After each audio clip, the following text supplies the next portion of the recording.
Okay, welcome everybody. It is bang on 12 midday on a sunny Tuesday afternoon, and welcome to the Future World of Work, the next in the series of WeAreVirtual webinars. My name is Tracey Groves, and I'm going to take us through the session that we have today. And I'm delighted to be with you all as part of this Pay It Forward webinars that WeAreTheCity is putting on. So this afternoon's session is called The Future World of Work, Technological Disruption, Is It Our Friend or Foe? My experience is that this is something which is, given the situation which we're in at the moment, is a really fascinating topic for us to debate. My work is working with organisations and leaders in terms of helping them understand what doing the right thing is. So I was a partner at PwC for many years. I spent all of my career in the firm, in the consulting practice, and then more latterly in the behavioural change practice.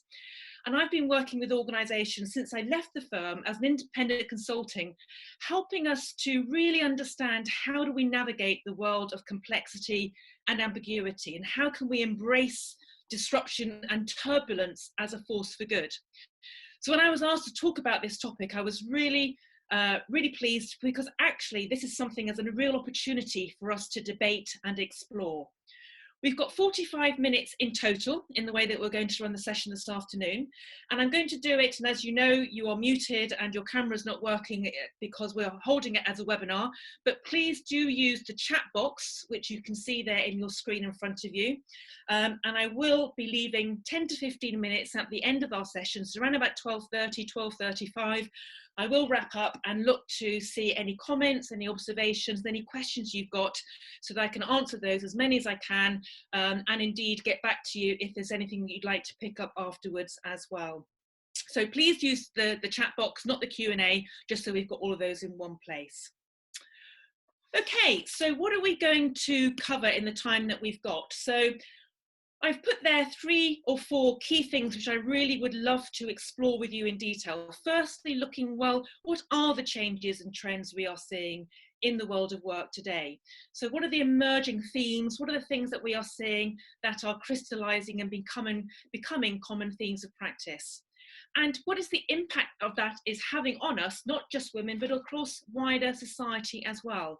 So think about this in terms of automation, robotics, and the change and effect that is happening on the way that we are operating right now in business, but also in society.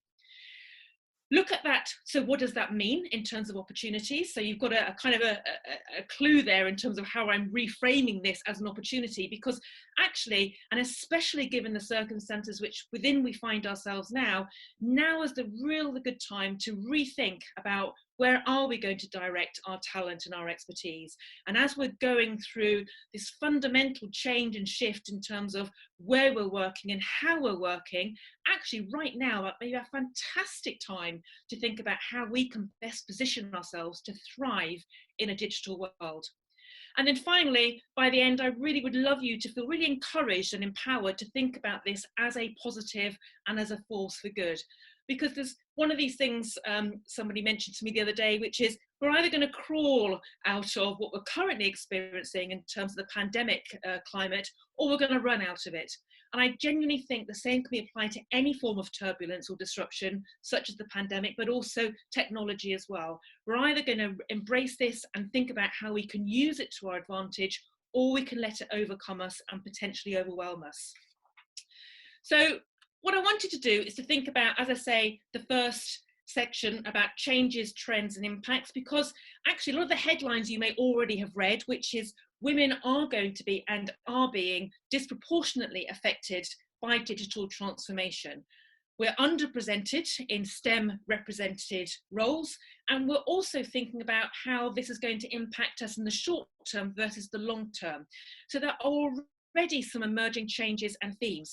And this is probably compounded by, hopefully you'll see this picture in front of you here, what we're all being forced to do right now, which is work digitally and work online. And I don't know about you, but I have definitely found in the last 4 to 5 weeks, my ability to connect and engage and communicate with people using technology, the learning curve has been exponential in terms of that ability, because I've had no choice.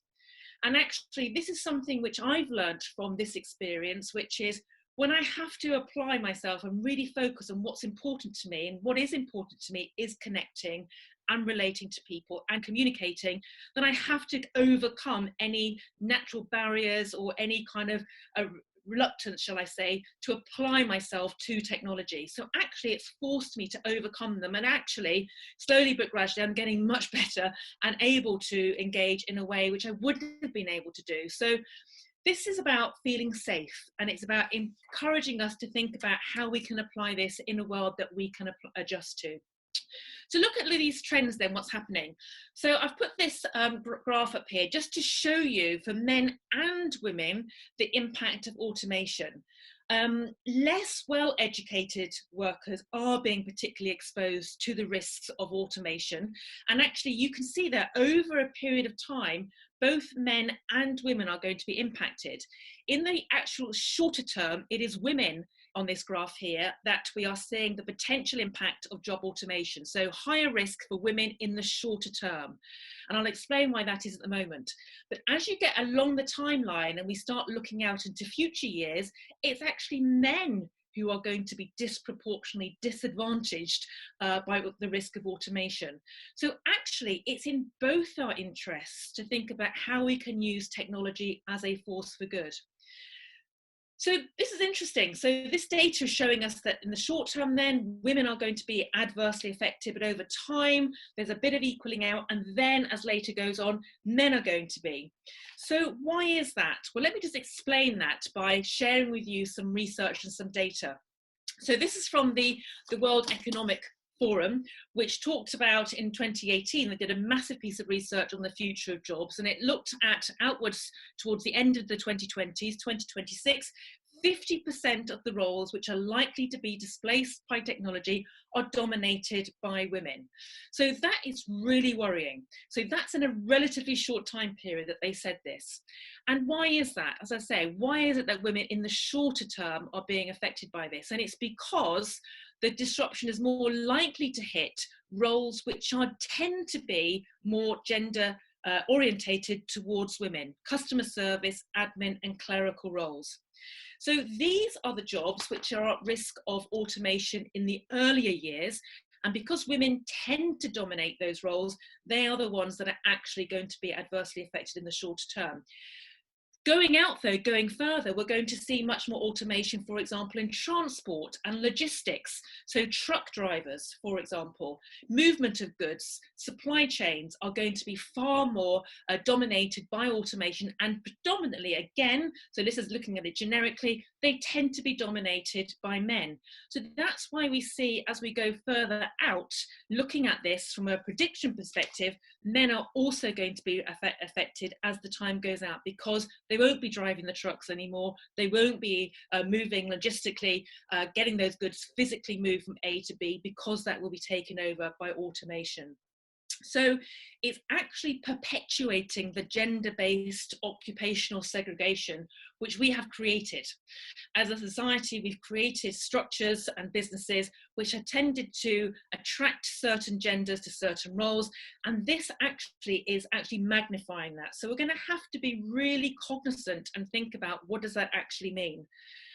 Because actually this is an opportunity for both men and women to think about this. And then just to really complement and bring this home, and I loved this when I saw this on the OECD, and this is just under 3 years old now, this piece of research, but it actually talked about the gender differences between skills not being that much unless you look at the STEM quantitative skills. So if you looked at skills such as marketing and accounting, they've got their readiness to learn, self-organization, management and communication skills, they're pretty similar. You get some variation in the ICT skills, but actually the biggest gender difference is when we come to the STEM quantitative skills. And that's where we see the lag. Okay, we see women lagging behind men when it comes to those mathematical related skills. And that's really something which is magnifying and has actually come true. And we've seen the research and the focus on encouraging and getting much more women involved in terms of university applications, but also the types of research-based roles which are now STEM. We're also going to have to think about how we can think about attracting and applying women into that place. Because actually the challenge is, do we have many role models? So let's have a look at women in tech then. So what do we see in terms of some of the statistics?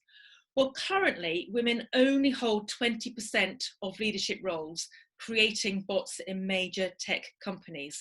So if you look at those major tech companies that we have in our world at this moment, only 20% of those leadership roles are dominated by women. So in terms of being the change you want to see and seeing others around you, that's pretty challenging. One of the reasons is that we only make up 25% of the STEM workforce. So the ability for women to rise and progress and be in those leadership roles is really challenging. So this again just kind of reinforces what I just said in terms of the OECD report there, which is we're not seeing that translation of STEM mathematical related subjects actually transpiring and being therefore in the workplace. And again, when you look at this from AI professionals and machine learning experts, the numbers are not great either. So this inherent bias, which we are seeing, notwithstanding in terms of the risk of automation, but indeed the types of roles that women are holding, it's already there. So I want to be quite realistic and face the reality of what this means, because although men and women are going to be affected by this, women have got a steeper curve to climb out of, shall I say.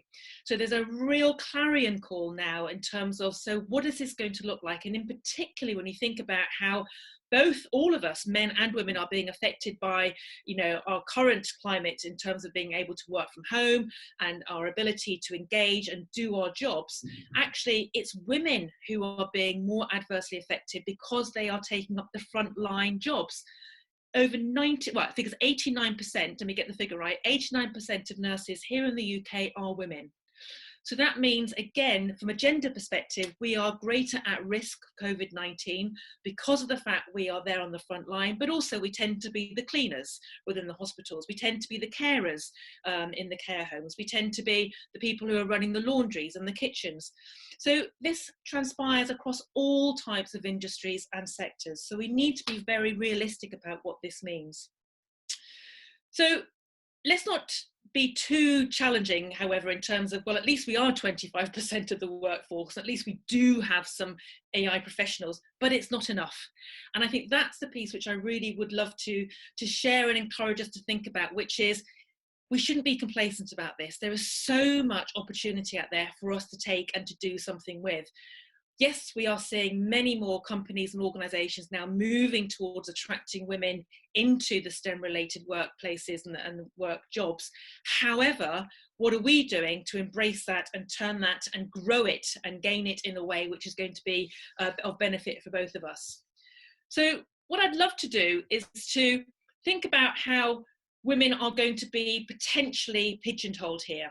So women with IAL skills, and this is again from the World Economic Forum in January 2020, women are more likely to work in the use and application of AI, including work such as data analytics, research and teaching. So in those traditionally female industries like healthcare, like education, for example, we are more likely to be applying AI in our jobs. However, men are more likely to work in the development of the technology itself, so before you get to the application stage. And that's very much seen in terms of the skills that they are saying they have and they're reporting, and they're developing the skills and expertise such as deep learning and neural networks. So my question is, well, why can't women be involved in the development of the technology? And why does it have to be in those traditionally female industries? So again, it's about saying we're there. let's not saying this, not saying that women are absent. We are there in terms of our ability to do this, but we are being positioned and boxed in certain ways. And it's down to us to think about, actually, why can't we be much more of that end-to-end design, development, research and application life cycle of technology? And why can't we do this cross-sector and not within just certain areas? So I'd love us to encourage us to think about this in a different way. So it's quite interesting, given where we're at in terms of COVID-19 at the moment, that I've put Chinese symbols up there, and this isn't deliberate at all, by the way, but it is something which I do a lot when I work with leaders around how we can turn crisis into opportunity. The Chinese word for crisis is made up of two Chinese symbols. It's made up of danger on one side, and it's made up of opportunity on the other. And when the Chinese put these two symbols together, it creates the word crisis. And so my encouragement for us is to really think about this period of turbulence, not only within the current situation right now, but also within the world of technology and disruption, as a real opportunity to pivot in the moment and to embrace this as an opportunity. And actually, we're seeing so many organizations right now doing that in the wake of COVID-19. Those organizations who are pivoting in the moment, Louis Vuitton, who very quickly, started to produce hand gel sanitizers, those organizations who are pumping liquidity into the market and doing humanitarian aid, those are all clothing companies who are producing face masks instead of clothing. These organizations are using this crisis, this turbulence, as an opportunity to redefine what purpose they can bring and what good they can bring to greater society.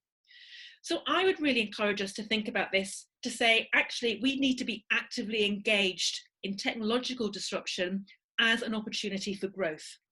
And I use the word quite deliberately here, renewal. Here am I, a chartered accountant by training and profession, a music graduate, a former army officer, and look at the work that I'm doing now. I've reinvented and grown and learnt as I've progressed my career.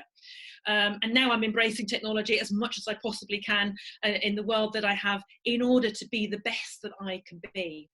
And that's a thing which we really need to think about, how we can use technology as an enabler and a tool to help us with our branding. So let's move on to the second part then of the section of this afternoon, which is how this can be an opportunity for women, because being at risk of automation does not actually necessarily mean job loss. I'll say that again. Being at risk of automation, if you go back to that first graph that I showed you, women in particular in the shorter term, being at risk of automation is not the same as actual job loss. Because, why is that? Because firstly, technological disruption and adaptation takes time, okay? For example, we have the technology to use driverless cars. Yeah, that's one example that comes to mind, but we're still not ready to do it yet. There are legal, ethical, and good business reasons why we're not yet allowing ourselves to have many driverless cars on the road. So these things take time. So we have the opportunity to actually redevelop and think about where we can position ourselves. Secondly, history shows us, if we look back over time, that our ability in times of transformation and time of industrial revolutions, we actually adapt as human beings. We have the ability to adjust, and we can look at this as an advantage to think about, well, where am I going to redirect my talent and my expertise then? If the role that I was doing is no longer one that I can fulfill due to automation taking it over and doing it in a far more efficient and effective way, where can we use human talent to add value and to be far more part of a value creation perspective, as opposed to that processing piece? So opportunity, therefore, doesn't necessarily come at a cost. And that's the piece which I really wanted us to think about. Because I genuinely believe, and this again has been reinforced by research that came out only a month or so ago from the World Economic Forum, that the reskilling revolution can transform the future of work for women. And the question that I'd love to pose to yourselves is, do you want to be part of that? Do you want to feel that dynamism, that momentum and that energy to be part of that movement, to be able to reskill and adapt. Because actually reskilling can be the most important safeguard that you can have against the risk of technological disruption. We can either walk towards it, we can embrace it, and we can think about, so what can I learn? How can I adapt? How can I reach out and make this happen? Or how can I actually use this as an opportunity to renewal myself? And what the World Economic Forum is telling us and is providing the evidence in terms of the data it's showing is that it presents a really clear way to build advantage in challenging times. So companies are looking at this as a commercial advantage. In terms of resilience, we've heard so much about this recently in terms of our ability to withstand the crisis we're currently facing. Those organisations who can build advantage by speeding up the pace of what they're doing, how they're adapting, how they're redirecting their products, their supply chains, their talent, they're the ones who are going to thrive as a consequence of what we're going through now. And the same is exactly the same with the disruption that we're facing with technology. We can allow digital disruption to, affect every single one of us if we allow it to. And so it's really about how we can use this as an opportunity to present a far clearer way. So I'd love to put up here some practical calls to action. So as always, wanting to be as practical as possible. And I wanted to do this two ways. One, to think about this from a business perspective, and then I'll turn it back onto us as well as individuals about what we need to do.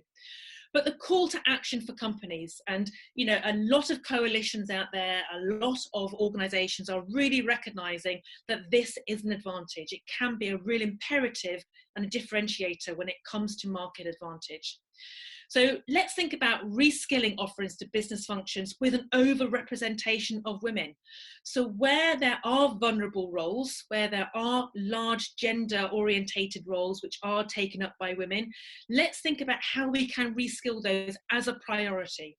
So let's be bespoke, let's not be generic or vanilla about this, but think about how we can focus on those business functions which we know inevitably are going to be at risk of automation, and how can we deploy that talent and reskill it, yet in a way which is going to unlock that potential. And when we're looking at the reskilling programs that we've got in place, make sure that at least 50% of the women are participants as well. So being really conscious and very cognizant about ensuring that you're embracing and getting gender parity in who you are reskilling, because we know men are going to be affected by this in the longer term as well. So we have to do both. But let's make sure, because we have that steeper curve to climb, as I talked about at the beginning, let's make sure at least 50% of women are participating in it. We need the role models, so involve the senior women leaders in the programme as well. So it's so important that we come together and we collaborate and we work and support each other. So as much as we possibly can, ensuring that we actively engage and we use senior role models where we can to really provide that North Star and provide women with the role models that we need, and making sure that whatever we do in terms of the content, it includes gender neutral job descriptions. So often you see things which are the unconscious bias, really creeps in terms of the way that roles are described, the way the tasks are positioned. So ensuring that we've got it being flexible, that we can ensure that we can balance what we're doing and how we're doing it. And I know, and I don't need to repeat, I'm sure a lot of you have been listening and watching and hearing all of the kind of learnings that we're now having from having to work from home, and how so many leaders are really recognizing the value that we've all got and can offer by being more productive at home. But we also need to protect ourselves as well. So protecting and maintaining our health, both physically and mentally, as well as getting that flexibility, is really important. So it's that balance of load that we need to be cognizant of. And then finally, nobody is excluded from this. So reskilling talent is inclusive. Okay, this is not one program for one and one program for the other. We need to ensure that our top leaders are tech savvy as much as they need to be as well. Yet how can we be leading organizations if we're not as up to speed as we should and could be in terms of the digital opportunities? That doesn't mean we need technical experts as our leaders, but we do need those who are open and are curious about learning more about technology and potentially unlearning what they've done in the past as well. So reskilling talent is actually one of the things which to me really brings home the need to be inclusive and to call to action for that. Target reskilling where you can, and in particular I thought about this and again looking at what the World Economic Forum have done in part of this research, which is about returners. Women, we know, drop more out of the workforce and want to re-enter, are disproportionately in need of reskilling from digital roles. So more women leave the workforce. As a consequence, when they come back in, they're not as digitally up to speed as they should be. So therefore, how can we make sure that any reskilling that we are doing targets those returners and make sure that they are supported and given all of the training and the education that they need? Because they want it, they need it. And it doesn't take very long. Even sometimes, you know, the pace of change now is so challenging and so fast. So what are we doing to keep engaged with people who are absent from work for all numbers of reasons, but when they come back in, both men and women, they are given the opportunity to get back up to speed and to catch up. That's the really important thing. And it's not catch up because they've been left behind, it's catch up because the things are changing so quickly and everybody needs to be brought along into that. So what do we need to do then? So this is about taking accountability and taking responsibility for this ourselves, as well as businesses, as well as other organisations. So there are three things that I would really encourage you to think about, and where I see my experience, where I see organisations and individuals really grappling with this well, this is what I observe happening. Firstly, I would really think about how you can keep your tech competencies up to date. So think about what courses can I go on? What digital opportunities is my company offering me? What can I sign up to? Is there anything that I can be part of? And especially now, I say laughingly now, especially now, because it feels like time is running away with us even more so, given all the things we're having to juggle at the moment from working at home. But if you do have the luxury and the privilege of any time where you do have the opportunity to invest and develop yourself, think about it from a technology perspective. Volunteer or get involved with any emerging tech projects that are going on within your networks, within your organizations. Now is a really good time because everybody is so forgiving at the moment. That's my experience. You know, when I first started, you know, thinking about how I could communicate and engage online, it didn't matter that you didn't get it right all the time.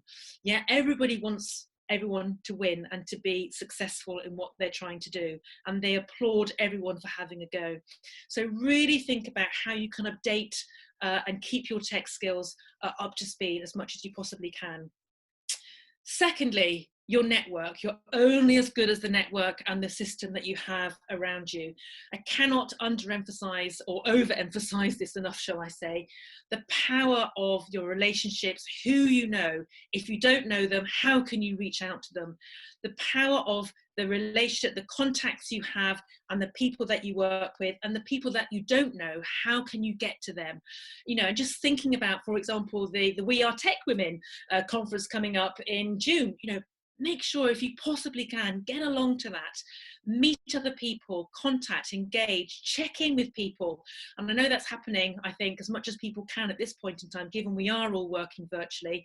But it's amazing if you say to people, I'm thinking about how I can get more digitally savvy, I'm thinking about what I can do, how do I reskill, do you have any ideas? You'll be surprised, everybody loves to help someone else. So build your networks and think about how you can help others as well. And then finally, last but very much not least, don't be a bystander. And what do I mean by that? And what do I mean in particular about being an upstander?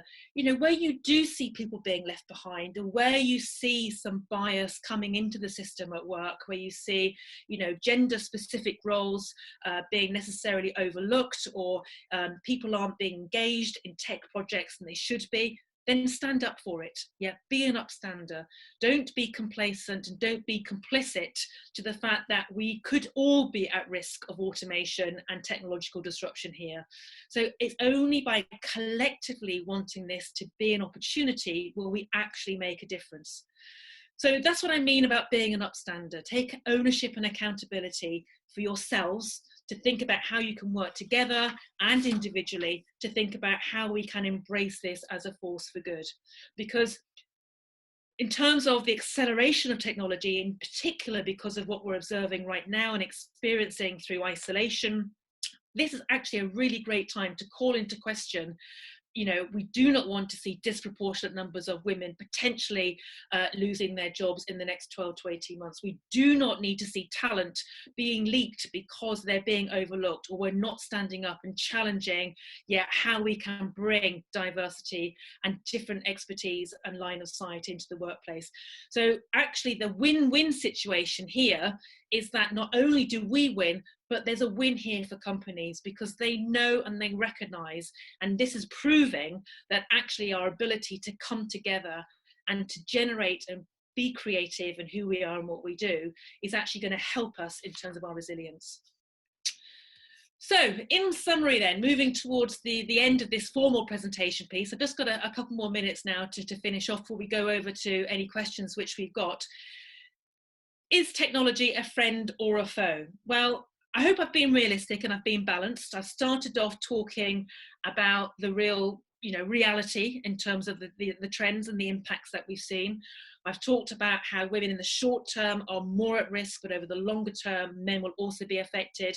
And I've also been quite open in saying that there is not a level playing field at this point in time, and we are coming at it from a lower starting point in terms of the number of women we have as role models and the number of women in AI roles and the type of work that they're doing, the application of AI as opposed to development of it.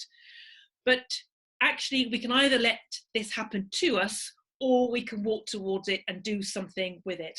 And companies realize and they know that they're not going to be able to rely on the traditional marketplace to fill the digital gaps within their organization. There is not some magical pool of digital savvy people out there in the ether waiting to come into companies and to be able to apply themselves. Us within the organizations, we are the ones who understand what makes that company tick. We are the ones who understand our customers and we understand how our relationships and our connections work. So actually we have a real opportunity to do something about it. So when I put the danger and opportunity slide up there, what I'd love you to focus on is on the opportunity. Let's acknowledge the danger. Let's not be fantasists about this. Let's acknowledge it. Let's face down to it. That's a really important part of our resilience. But then let's think about how we can improvise, how we can be far more anchored in terms of what we can do about it as opposed to just letting it happen to us. Because new sources of job creation, which is what technology disruption is going to do, new sources of job creation is going to provide a unique opportunity to start to really hardwire gender parity back into the workplace for the future. And now with everything in such a state of flux and change, now is the time to start making that shift. Because digital transformation is not about technology. Funny that, isn't it? The focus on technology is such that actually we lose sight that digital transformation is actually about a fundamental reshaping of business. And business doesn't happen without people. So I'd love you to take away from a key message about this that actually, yes, we can get hung up about the technology. We can get really fixated on being tech experts and coding and all these hardwiring, programming and all these things which I hear about, but I'm not an expert in it whatsoever. But actually, it's never going to happen. Digital transformation is never going to help us be better at what we do as organizations and deliver higher value for our customers and our suppliers and our, more importantly, wider society, unless we understand the people element of it. So digital transformation is actually about how we can really unlock the talent, the value that we can bring, and divert it away from the jobs that the machines can do. They can have it, but also then deploy it in a way where we can bring about greater impact and value. Because actually, that is what, when we talk about corporate purpose and we talk about values, that's really what it's all about. They're the organizations who are going to benefit from, you know, the transformation which we're seeing through. And really, I put it back to you in terms of people here, which is, we have a choice about this. And you know, hopefully this will be very familiar to many of you about mindsets, but genuinely, when we are faced with danger, to go back to my Chinese symbols, we go into mindset 1. Many of you will have heard of the fight and flight syndrome, effectively hardwired into me as a human, into you as a human. When we're faced by tigers, by lions out on the savannah plains, the first thing to do is to protect ourselves and flee. Okay, it's survival orientated. We react. Okay, the stimulus goes to the back of our brain, yeah, overrides our pre-cortex, and it's an inherent and innate response to protecting our livelihoods. Actually, what we really need to do is to take a step back and acknowledge that fight or flight response and say, but I have a choice about what I do here.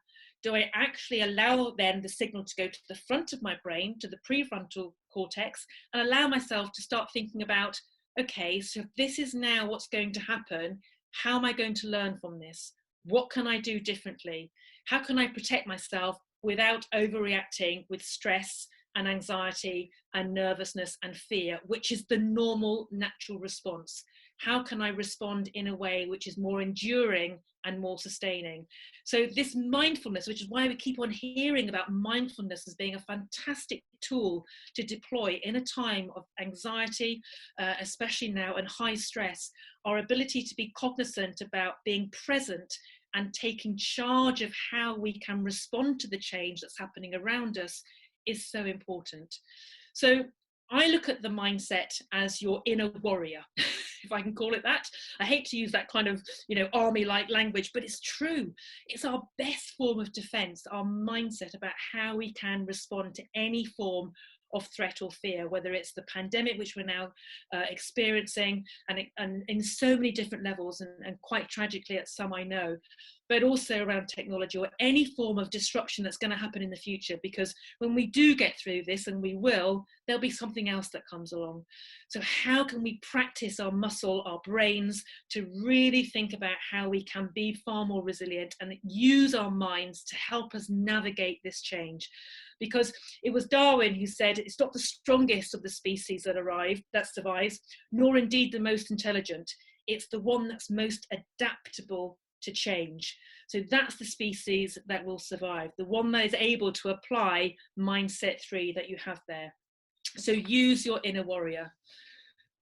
So my final points there, yeah, it's all about which way you look. Yeah, do you see technology as a friend or a foe? Are you looking backwards? Are you kind of trying to hang on to what you were doing, what you could be doing, what's been done in the past? Or are you actually looking forward to this as an opportunity, and to choose the mindset and to embrace this as a force for good, and to think about how you can be an active leader and join the upstanders? So, you know, be part of that revolution that is inevitably going to have to take place in order for us to have a healthy economy, a balanced society, a world where we can all have a role and a part to play. We're going to have to think about how we can readapt and redeploy ourselves. So really, I would say, lean in to this, what I would call disorder or turbulence, not only that we're having right now within the pandemic, but also more importantly, within the world of technology as well, because that's still going on at the same time. Yeah, let's not lose sight of everything else that is happening. So get comfortable with leaning into it and walk towards it, because your ability to react to it in the unexpectedness of it is actually going to help you. And making sure that we can use our connections and our relationships. I cannot, as I say, overemphasize enough our ability to use our networks and our people around us by asking the simple question, what can I do? Do you know? Can you help me? It's amazing how when you surround yourselves with contacts, with others who are better positioned than you, they can reach out to support you in that. So be part of that reskilling revolution and join the upstanders there. Okay, so How have I done for time? It is 12:37, so I'm a couple of minutes later than what I thought I would be, but hopefully we've still got 10 minutes left to answer any questions which you've got. There are my contact details there on the screen there. So any questions or comments, which I don't have time to get through right now, so obviously I do want to finish on time for all of you at 12:45, but please, by all means, get in touch with me, either LinkedIn, email, Twitter, whatever, even old-fashioned phone calls. Gosh, you know, remember those. I'd love to think about how we can work together on this, and I'm an advocate and a real supporter of helping other women. So that's, I just want to put my contact details on there and then move to any questions. So I'm going